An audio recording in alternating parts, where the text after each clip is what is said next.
कारा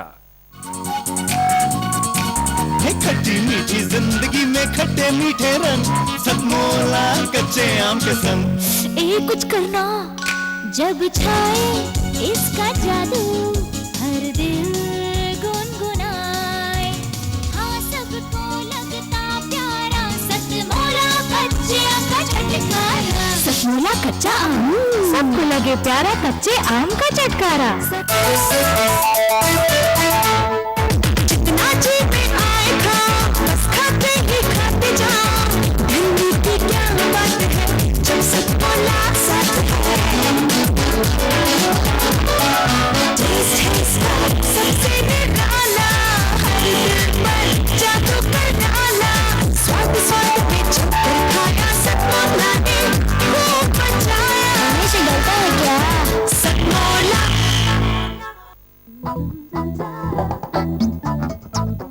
आम खाएगा आम और यहाँ पर सतमोला मैंगो है ना।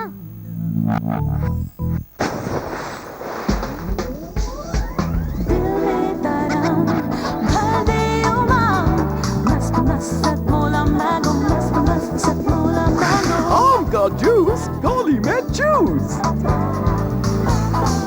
आम खाएगा क्या सतमोला मैंगो। एक प्यार का नगमा है मौजों की रवानी है। आए ऋतुराज तो बिसार सब काज कोई मीठी मीठी धुन गुनगुनाने लगी धरती। हंसा के जड़वत जीवन को चेतन चाटा बदल गया।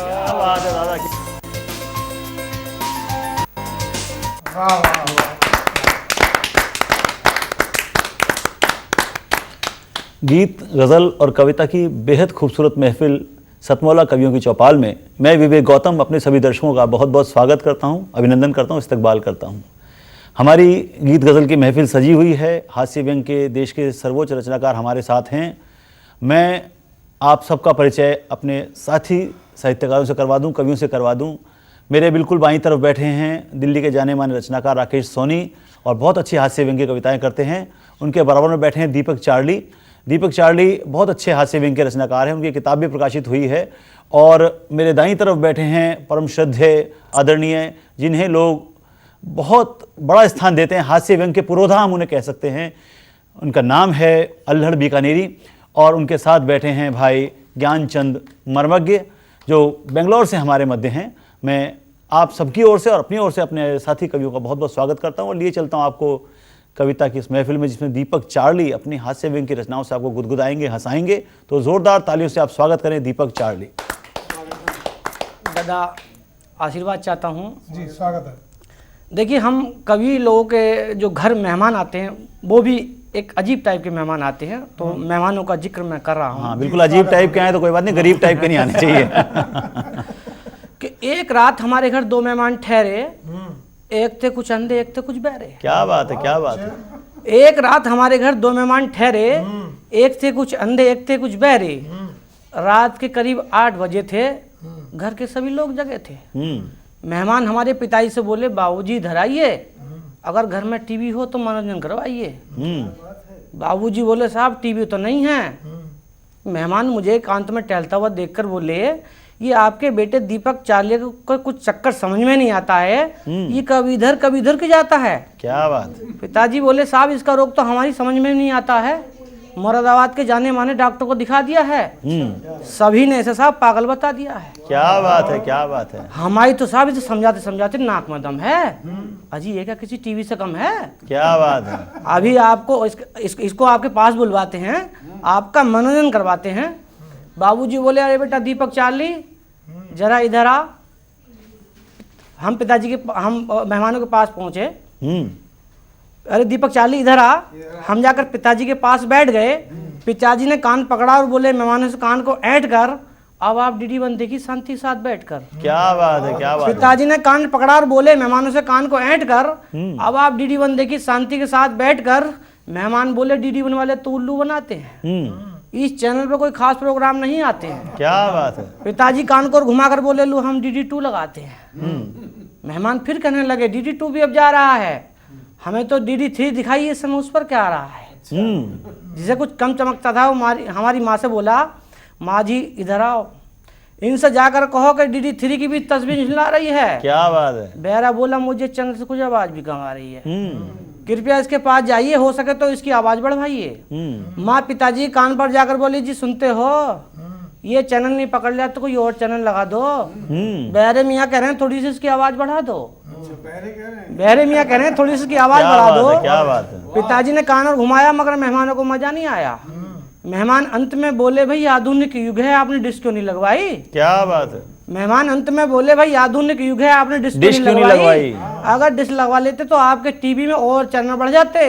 पिताजी हाथ जोड़कर बोले, माफ करो यार, डिश लगवा लेते तो आज मेरे बेटे के एक नहीं दोनों कान जर्सी घुड़ जाते। क्या बात है, क्या बात है, क्या बात है। बहुत खूब। दीपक चार्ली के कान सलामत रहें और उनकी जबान सलामत रहे, इसी तरह से वो अच्छी अच्छी कविताएं सुनाते रहें और आपको हंसाते रहें, ऐसी हमारी कामना है। और अब लिए चलता हूँ ज्ञानचंद वर्मज्ञ की तरफ, जो बेंगलोर से हमारे मध्य हैं और बहुत अच्छे ओज के कवि हैं, वीर रस की कविताएं सुनाते हैं। तो उनसे हम गुजारिश करेंगे अपनी कविता सुनाएं और आप जोरदार तालियां बजाएं। मैं मंच को नमन करता हूं जी, स्वागत है। और सबसे पहले आप सबको देश से जोड़ने की कोशिश करता हूं। क्या बात। एक छंद प्रस्तुत है। जी, स्वागत है। दिल की लाख धड़कनों की बस एक जान है, सबसे महान आन बान और शान है। दिल की लाख धड़कनों की बस एक जान है, सबसे महान आन बान और शान है। बहुत खूब। देवता भी जन्म जहाँ लेने को तरस जाएं, ऐसा सारे विश्व में हमारा हिंदुस्तान है। बहुत खूब, बहुत खूब, बहुत खूब। एक और छंद में देश के प्रति अपनी भावनाएं, जो हर भारतीय की भावनाएं होनी चाहिए, एक मैं आपके सामने प्रस्तुत करता हूं। सारी दुनिया की भूख का जवाब देने वाले, देश में कहीं भी कोई भूखा हो न नंगा हो। सारी दुनिया की भूख का जवाब देने वाले, देश में कहीं भी कोई भूखा हो न नंगा हो। आरती की हो सुबह या अजान की हो शाम, कहीं भी कोई भी किसी बात पे न दंगा हो। झील हो नदी हो या हो सागर अनंत कोई, झील हो नदी हो या हो सागर अनंत कोई, सबके दिलों में बस प्रेम की ही गंगा हो। जिए तो जुबां पे नाम भारत का चंगा हो, जब भी मरे तो बस हाथ में तिरंगा हो। बहुत बढ़िया। आज जो हालात है उस पर एक छंद देकर मैं अपनी कविता पाऊंगा। स्वागत।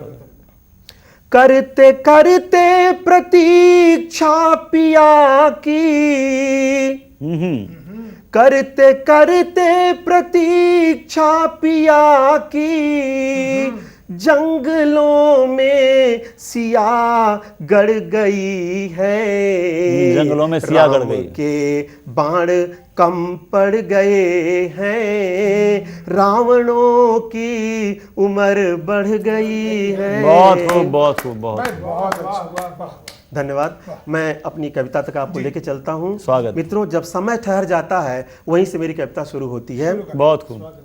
और समय ठहर गया, और समय ठहर गया, गुमसुम सन्नाटों में, बिक बिक के हाटों में, टुकड़ों में टूट टूट कौन कहाँ किधर गया।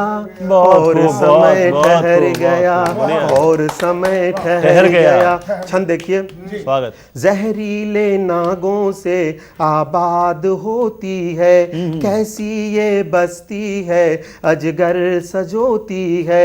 राजा की रानी तो महलों में सोती है, राजा की रानी तो महलों में सोती है, अंधे गलियारों में भारत माँ रोती है। बहुत खूब, बहुत खूब। सागर में ज्वार उठा, आंखों में लहर गया, और समय ठहर गया, और समय ठहर गया, और समय ठहर गया। एक और छंद देखिए। जुड़ने की कोशिश में टुकड़े हजार हुए, जितने लुटेरे थे जुड़ने की कोशिश में टुकड़े हजार हुए, जितने लुटेरे थे यारों के यार हुए, नोच नोच खाने के जुर्म बार बार हुए, नोच नोच खाने के जुर्म बार बार हुए, सोने की चिड़िया के पंख तार तार हुए। बहुत खूब। पथरीले दांतों से उपवन को कुतर गया और समय ठहर गया और समय ठहर गया और समय ठहर गया। माटी कलंकित है, अभिशाप अंकित है, झूठे दिलासों का विश्वास शंकित है। इज्जत है मोहताज ऊंची दुकानों की, मानवता नाच रही नंगे इंसानों की। लगता है सन्नाटा चीखों पे पसर गया और समय ठहर गया। मित्रों, अब आपको आपके ही घर में लेके चलता हूं। एक चित्र देखिए अपने घर का। रोती हैं दीवारें, गलियारे रोते हैं, रोती हैं दीवारें, गलियारे रोते हैं, आंगन के धुएं में अंगारे रोते हैं। दरवाजा सूना है, गम इसका दूना है, दरवाजा सूना है, गम इसका दूना है। चौखट के पास पड़ा, खिड़की के पास पड़ा, घायल एक कोना है। दस्तक का एतबार चौखट पे बिखर गया और समय ठहर गया। बहुत अच्छी कविता, बहुत अच्छे गीत के रूप में उन्होंने कविता सुनाई अपनी, और उनको साधुवाद, क्योंकि ज्ञानचंद मर्मज्ञ सचमुच में मर्मज्ञ हैं वो कविता के, इसीलिए इतनी अच्छी कविता उन्होंने लिखी है। और ज्ञानी की बात अल्हड़ जी कह रहे हैं कि ज्ञानी वाली बात की है, तो निश्चित रूप से बहुत ज्ञान भरी हुई कविता थी। और समय हो गया, क्योंकि समय ठहर गया, उनकी कविता में बार बात आई है। लेकिन समय तो ठहर रहा है, हम भी ठहर रहे हैं कुछ पल के लिए, लेकिन आप सतमौला खाना ना भूलें, क्योंकि आपकी सेहत और समय जो ठहरा हुआ है वो निरंतर चलता रहेगा, क्योंकि सतमौला के चटकारे चलते रहें, हमारी कविताएं चलते रहें। लेते हैं एक छोटा सा ब्रेक। रामू काका ने शोर मचाया, बहन जी चोर आया, संकट की घड़ी है। बोलिए तुलसी को कैंसर हो गया, तुझे संकट की पड़ी। क्या बात है, क्या कूड़ा करकट रहा सटकता, चुगे न मोती हंसाने। क्या बात है, कूड़ा करकट रहा सटकता, चुगे न मोती हंसाने। खट्टी मीठी जिंदगी में खट्टे मीठे रंग, सतमौला कच्चे आम के संग। कुछ करना जब छाए इसका जादू, हर दिल गुनगुनाए। हाँ, सबको लगता प्यारा सतमौला कच्चे आम का चटकारा। सतमौला कच्चा आम, सबको लगे प्यारा कच्चे आम का चटकारा। जितना जी पे आए खा, बस खाते ही खाते जाओ। दिल्ली की क्या बात है जब सतमौला साथ है। टेस्ट है इसका सबसे निराला, हर दिल पर जादू कर डाला। स्वाद स्वाद में छुपकर खाया सतमौला ने खूब मचाया। हमेशा डरता है क्या सतमौला?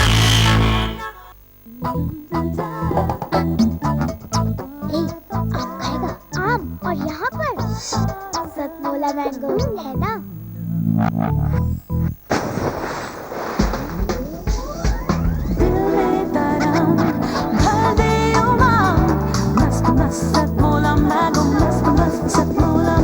आम का जूस गोली में जूस। आम खाएगा क्या?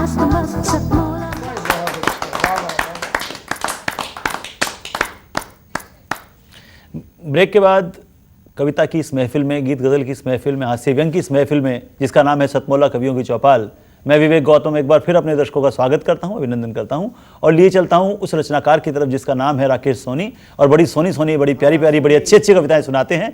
नाम भी उनका राकेश सोनी है। सूर्य की तरह उजाला फैला देते हैं अपनी कविताओं से। और इन पंक्तियों के साथ मैं उन्हें बुला रहा हूं कि जब चाह कर भी कह ना पाए हम उनको अपना, चाह कर भी कह ना पाए जब उनको अपना, उनकी दीवार पर लिखाए हम तेरे हैं। तो ऐसे हमारे राकेश सोनी साहब, जिनकी दीवारों पर लिखा है हम तेरे हैं, मैं उन्हें आमंत्रित कर रहा हूं। जोरदार तालियों के साथ आप उनका स्वागत करें। राकेश सोनी। धन्यवाद विवेक भाई। अभी जब बात की शुरुआत हुई तो हमारे छोटे भाई बता रहे थे DD1 हैं, DD2 हैं, कुछ कानों की बात कर रहे थे।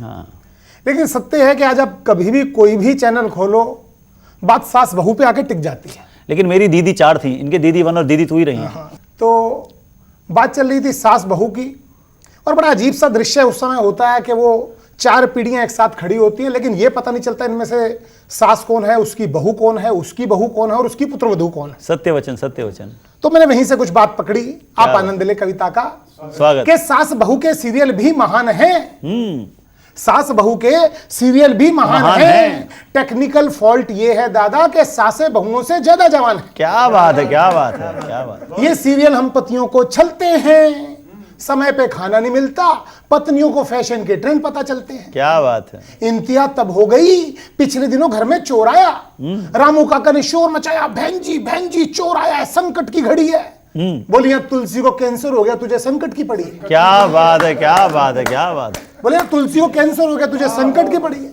चोर फिर आया, बहन जी चोर तो गजब ढा रहा है, आपके सोने के गहने ले जा रहा है। हम बोले ले जाने दे, शुक्र मनाऊंगी। ले जाने दे, शुक्र मनाऊंगी। जैसा परसों पार्वती ने पहना था ना, वैसा नया सेट बनवाऊंगी। क्या बात है, क्या बात है। नौकर फिर आया तो माँ ने उसे रोका। दद्दू आनंद लेना। नौकर फिर आया तो माँ ने उसे रोका। अब सास के बहू प्रेम की पराकाष्ठा देखिए। सास ने उसको रोका, बोला क्यों खा रहा बहू का भेजा। चोर को बोल परले कमरे से मेरी साड़ियां भी ले जा। क्या बात है, क्या बात है। नौकर बोला माँ जी कि ये तो एक टेम्पू मंगवा दूं, ये बाबूजी और फर्नीचर पुराना हो गया, कहो तो इन्हें भी उठवा दूं। क्या बात है, क्या बात है, उठवा दूं।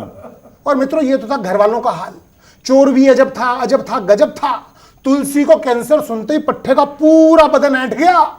चोरी का सामान एक तरफ पटक आके टीवी के सामने बैठ गया। आंखों में आंसू, गला एकदम रुंधा, दर्द दिल में रुका हुआ।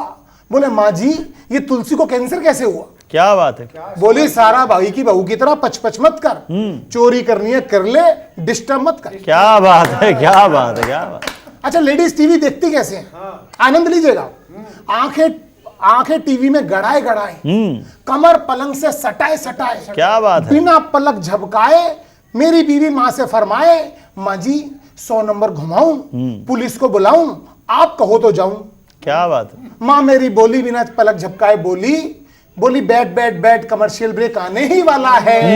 वैसे भी सीरियल चल रहा है, चोर वाला कहाँ जाने वाला है। बहुत खूब, बहुत खूब, बहुत खूब। पुलिस थाना सुनते ही चोर हड़बड़ाया, माँ के पैर पकड़ गिड़गिड़ाया, बोला माँ जी पुलिस बुला लो, बेशक बुला लो, बस थोड़ी देर आंखें और सेकने देना, इसके बाद कहानी घर घर की आएगा वो और देखने देना। बहुत खूब, बहुत खूब।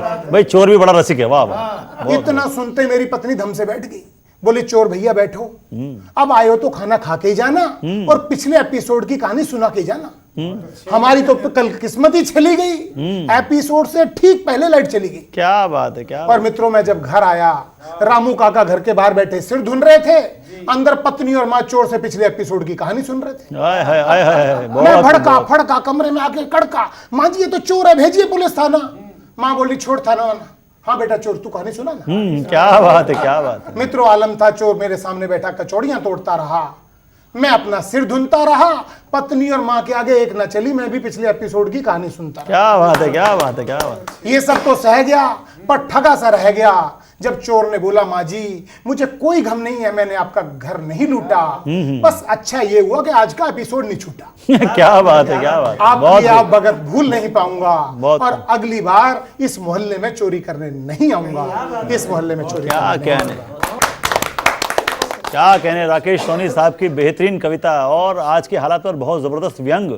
निश्चित रूप से घर घर की कहानी है और कहीं ना कहीं इसमें भटकी हुई जवानी है। मुझे अपनी 2 पंक्तियां याद आ रही हैं कि कहीं पर नहीं है पीने को